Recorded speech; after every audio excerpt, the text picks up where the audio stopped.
You're welcome to the season finale of Facts Uncut with TJ.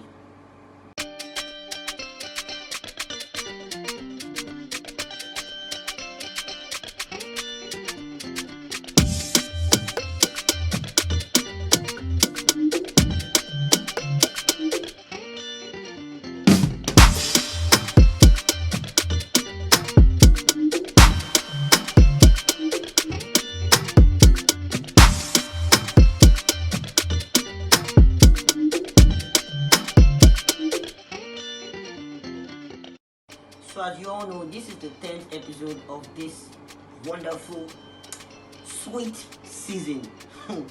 And to be very honest, when I was creating the topics for this season, I'll be very, very honest with you, I had like 9 mind-blowing topics. But the 10th episode, the 10th topic, and I was blank. I'm not going to lie to you. And you know why? Because I was doing a lot of research and everything I've been doing, so I was really blank. And I could not just find a topic to discuss. And you know what I did? I channeled that energy of not finding a topic to create a topic. Crazy, right? But the truth. So my topic for today, or the topic for today's episode of Facts Uncut, is creative block and how to handle creative block. So many of you have heard about the word creative block. I'm having a creative block, especially for writers. They say I'm having a writer's block. And so many of you don't understand what it means to have a creative block. So I will help you define creative block in simpler terms. Creative block is simply being temporarily unavailable to access your creative mind. So a simple example is if you're writing a book and it's supposed to be 5 chapters and you're on chapter 4 and suddenly inspiration no come.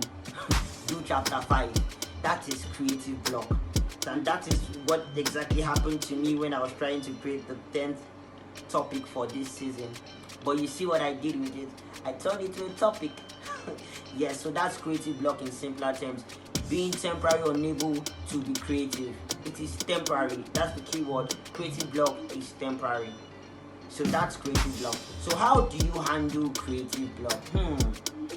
So first things first in handling creative block is acknowledging that you already have creative block. It's acknowledging that this thing exists. It's acknowledging that you don't stop. Inspiration no the flow. Acknowledge. If you're not acknowledging that, then you have problem being able to handle it. So you need to acknowledge that this thing no the flow as it's supposed to flow. You understand? So first step to handling creative block is acknowledging that you have creative block. So many people ask the question, why do how do people even get it? Like, why does this thing even happen? It's a natural phenomenon. Let me go scientific with you guys. It's just like when you have a lot of things in your head, you understand, or you're thinking about a lot of things and you just get to that point where everything is just pass those, you understand, in your head, and then it just affects your creative juices. You understand? So that's why creative block happens. It's when many times for many creatives is when they have a lot of things on their mind. You get me? It's when they have a lot of things on their mind, a lot of things that are stopping them from thinking properly. So like I said, the first step is acknowledging that you have creative block. The second step is when you acknowledge that you have this creative block, you understand, do not try to still force it. You understand? Like, I need to meet this deadline. If it can't happen, it can't happen. You get me? If it know the flow, it know the flow. So do not force it. Do not force it. You know that you have a deadline. So what? It's not coming. You get? So do not force it when time you have creative block. Do not force yourself to be creative. You will never be creative. The block will stand. You get me? Do not force yourself. Another way you can handle creative block is living the present environment that you are in. Sometimes you get so choked and you just have to I'll call it collect fresh air, but it's not really collecting fresh air per se. It's like leave that space where the creative block is happening, go somewhere else and explore. So make a shift, move from your present environment to somewhere else, just refresh, refresh. It's all for refreshing. You get? It's just like the laptop. When the laptop is hanging, maybe I put a lot of things on it. You get? So that's how creative block happens. So leave your environment. And lastly, which I did today, is go against the flow. So some of us, we always, really fight hard and do all that stuff. Go against the flow if you can. If you're mentally stable and strong enough to go against the flow, there are some people that no matter how they do, this thing does happen.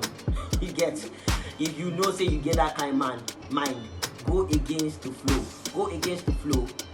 Do that if you can. You get. I did that. I did it. If I can, you can. So do it. Yeah, and that's all.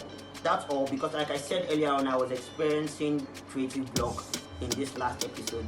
I like to do these topics. I like relating these topics to the things that I do. So you just know that I'm not an aspire to inspire person. These are the things that I experience, and it's from these things that I used to create these topics, and I feel I'm obliged just to let you guys know, because I love you guys so much. And that's it on today's topic. So now, simple and clear, this is the last episode. It's been a rigorous journey shooting these 10 episodes, and I think I deserve a round of applause. Okay, so that's by the way. Okay, so lastly, I want to thank you all for sticking with me for the 10 weeks. 10 weeks of intriguing, informative, everything has been on point, and I really appreciate you guys. Thank you so much. I hope that in one way or the other I've been able to touch some lives. I hope that in one way or the other I've been able to raise a generation of stronger creatives. I am coming back with season 3, and season 3 is going to be bigger, better, hotter. I might even start having guests on the show. Depends on how it happens. But thank you all for sticking in. Remember, you can always spread the word. Remember, don't let those creative juices die. And remember, everything I said in this whole season is my opinion. You don't have to agree with me. And lastly, most important of all, remember that I love you. Thank you so much for hanging with me. See you in the next season.